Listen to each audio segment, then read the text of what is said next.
Rob Lowe stood backstage at Studio 8H when he heard the voice. He's gonna bomb. I paid $50 to watch him crash. Kelly went pale. You okay? No, Rob said, but let's do it anyway. It was March 18, 1989. In 90 seconds, Rob would walk onto the Saturday Night Live stage in front of 300 people waiting to see if he'd break. Beyond them, 12 million more watching on television. 2 weeks earlier, Paula Wagner called. It's Paula. I'm not doing interviews, Rob said. It's not an interview. It's Lorne Michaels. He wants you to host SNL. Rob laughed. Actually laughed. Is this a joke? Dead serious. March 18, prime time. Live. Paula, they've been making sketches about me for 6 months. Why would they want me to host? Because Lorne thinks you can handle it. Lorne's wrong, is he? Or are you just scared? Of course I'm scared. Have you seen what they've been saying about me? Letterman, Leno, every comedian in America. They want me dead. Paula's voice softened. They want a reaction, Rob. You've been hiding. That makes you a target. Show up. Face it. Control your own narrative. And if I bomb, then you bomb. But at least you tried. Rob was quiet for a long moment. What does Lorne want me to do? 8 minutes.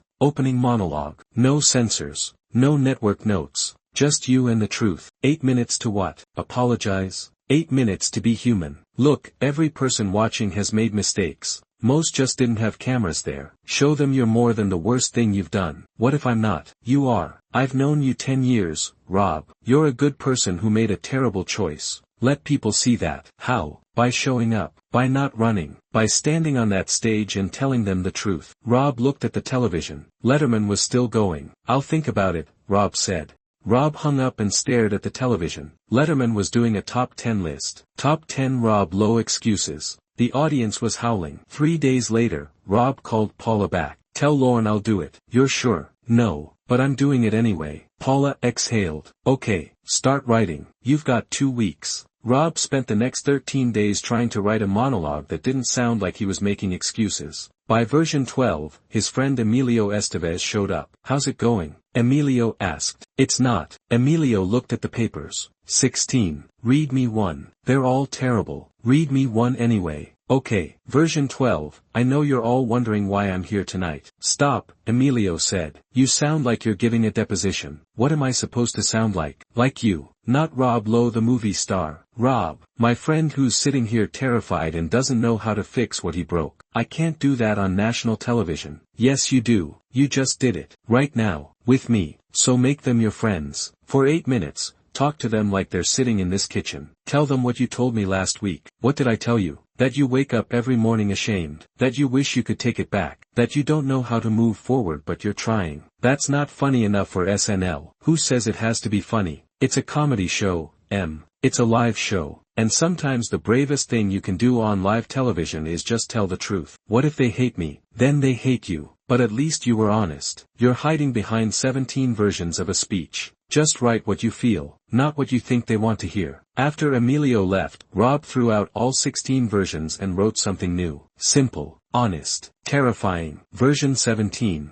The night before the show, Rob did a dress rehearsal on the empty stage. Lorne Michaels sat alone in the audience. Rob delivered the monologue. When he finished, Lorne walked down the aisle and climbed onto the stage. How did it feel? Lorne asked. Empty. Good. That means you're not performing it yet. Tomorrow night, with 300 people watching, that tension will make it real. What if I can't do it? What if I get up there and freeze? You won't. You don't know that. Lorne smiled slightly. I've been producing this show for 14 years. I know fear when I see it. And I know the difference between someone who's afraid they'll fail and someone who's afraid they won't try. You're the second one. That doesn't make me feel better. It should. The people who are afraid to fail, they play it safe. They give me what they think I want. But you're about to give me something I've never seen before. 8 minutes of complete honesty on live television. No script. No safety net. Just you. I have a script right here, Rob said, holding up his pages. Throw it away. What? Tomorrow night. Throw it away. Don't read it. Don't memorize it. Just feel it. Say what you need to say in the moment. That's insane. That's live television. The best moments are never scripted. They're the moments when someone forgets they're on camera and just exists. Lorne, I can't. Yes you can. You just did it right now. That fear in your voice. That doubt. Tomorrow night, let them hear it. Let them see you're human. Rob looked at his script. 3 pages he'd agonized over. What if it's not good enough? Rob asked quietly. Good enough for who? The critics? The audience? Me? Lorne shook his head. The only person you need to be good enough for is yourself. Can you walk off that stage tomorrow night knowing you told the truth? I think so. Then that's all that matters. Rob stood backstage, hands shaking.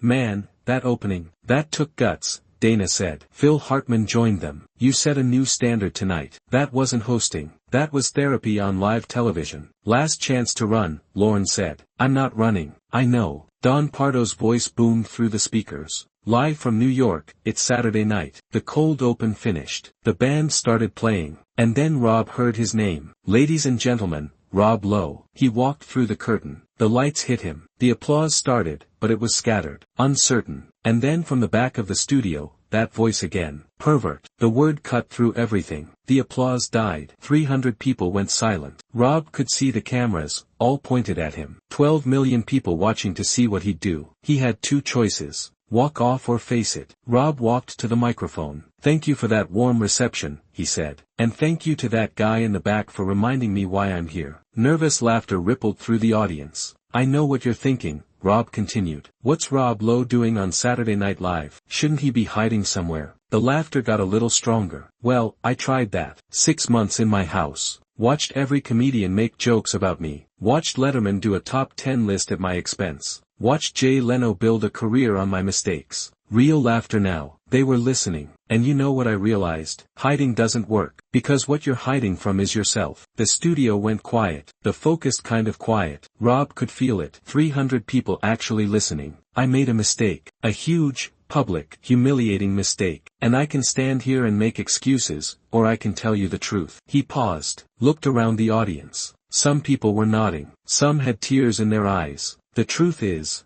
I'm ashamed. I'm ashamed I hurt people. I'm ashamed I let down everyone who believed in me. A woman in the third row was crying. Rob saw her. I'm standing here because I don't want to be that person anymore. I want to be better. I want to earn back your respect. And I know that starts with being honest. He looked directly into the camera. To everyone I hurt, I'm sorry. To everyone I let down, I'm working on being better. And to that guy who called me a pervert, you're right, but I'm going to spend every day proving I'm more than the worst thing I've ever done. For 3 seconds, nothing. Silence. Rob thought he'd failed. Then someone in the front row stood up and started clapping. Then another. Then the whole audience stood up. Rob stood there, stunned. This wasn't the reaction he'd expected. He walked off stage. Lorne was waiting in the wings. That, Lorne said quietly, was the bravest thing I've ever seen on this show. I thought I'd bomb. You did the opposite. You took control of your story. Every comedian in America has been telling jokes about you. But tonight, you told the joke on yourself. Better than any of them could. The rest of the show was a blur. Made fun of himself. Showed range. By the time it ended, even the skeptics were applauding. At the after-party, Dana Carvey found Rob at the bar. Man, that opening, that took guts. I was terrified. That's the point. You let them see it. Most people would have tried to act cool. You just were real. Phil Hartman joined them. You set a new standard tonight. That wasn't hosting. That was therapy on live television. Bonnie Raitt, the musical guest, walked over with Lorne. Rob, I need to tell you something, Bonnie said. I was watching from backstage when you did that monologue. I started crying. I'm sorry. I've never seen anything that honest on television. Lorne looked at Rob seriously. What you did tonight, most people couldn't have done that. I didn't have a choice. Everyone has a choice. You chose brave instead of safe. That's rare.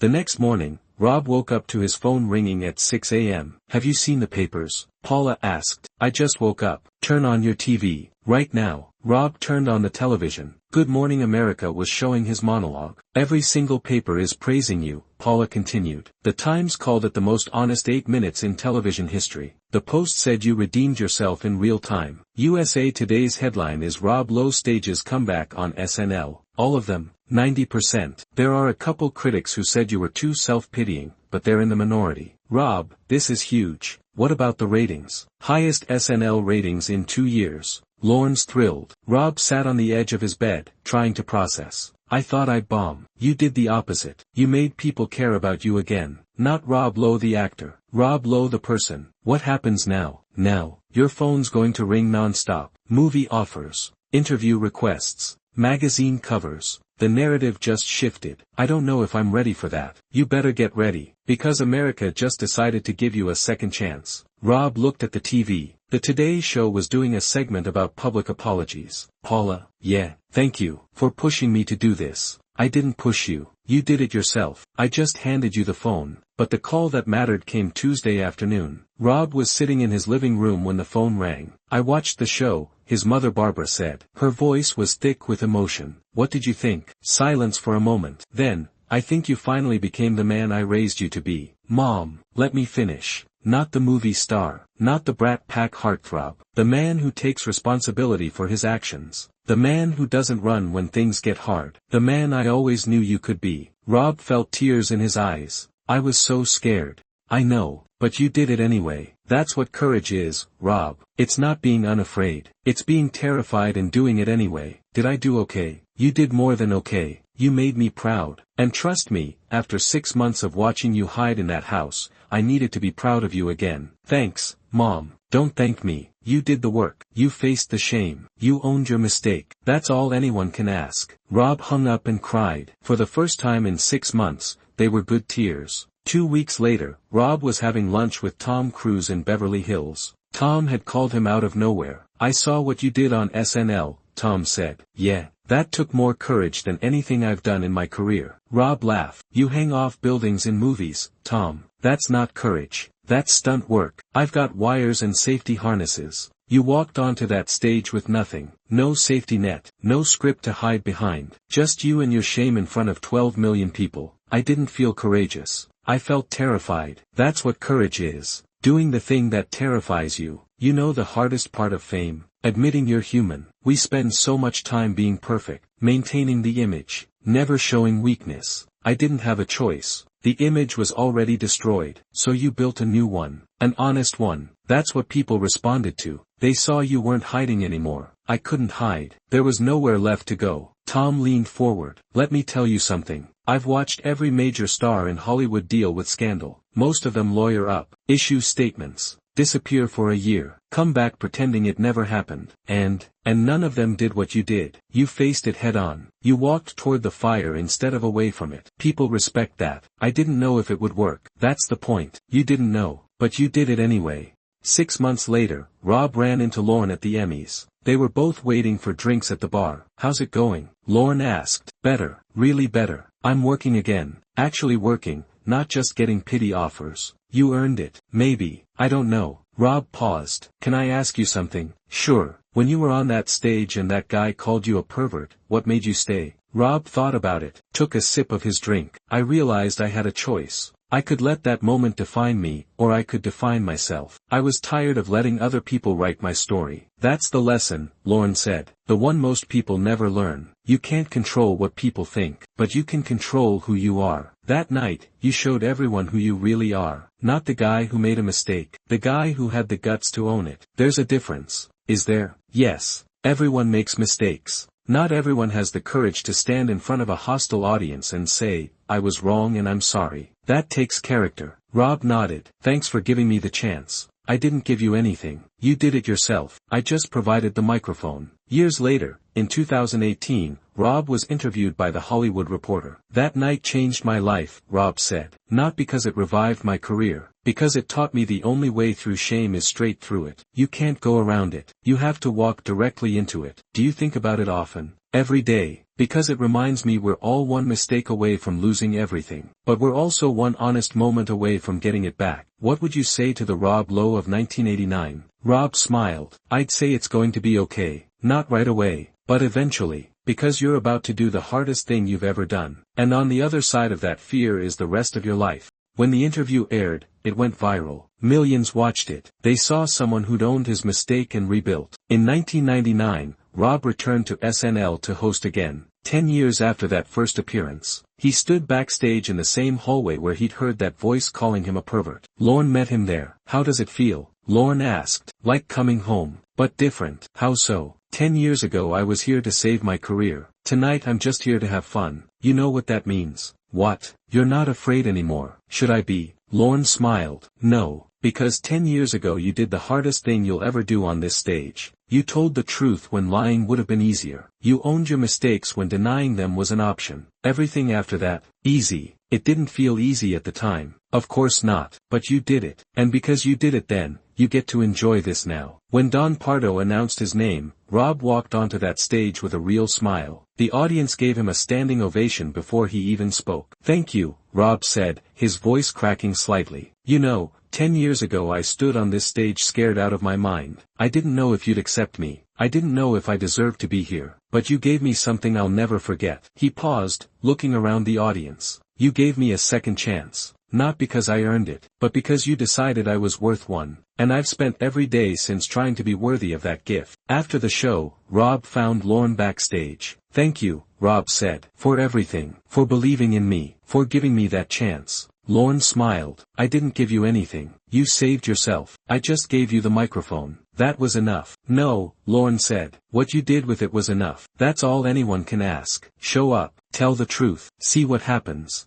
In the years that followed, Rob rebuilt his career through action, not words. He worked with troubled youth. He became an advocate for privacy rights. He used his mistake to help others. In 2015, a young actor approached him at a charity event. "Mr. Lowe, I'm going through something public, humiliating. I don't know how to face it." Rob looked at the kid, saw himself 26 years earlier. "Let me tell you something," Rob said. "In 1989, I walked onto a stage in front of millions of people who thought I was garbage. I had 8 minutes to change their minds. And you know what I learned? What? The only way out is through. You can't hide from shame. You have to walk straight into it. Look it in the eye. Own what you did. And then show people you're more than your worst moment. What if they don't forgive me? Some won't. But that's not the point. The point is forgiving yourself. Because if you can't forgive yourself, you'll spend the rest of your life running. And running gets exhausting." The kid nodded. "How long did it take to forgive yourself?" Rob smiled. "I'm still working on it. Every day. But that night on SNL, that's when I started." That's the real story of March 18,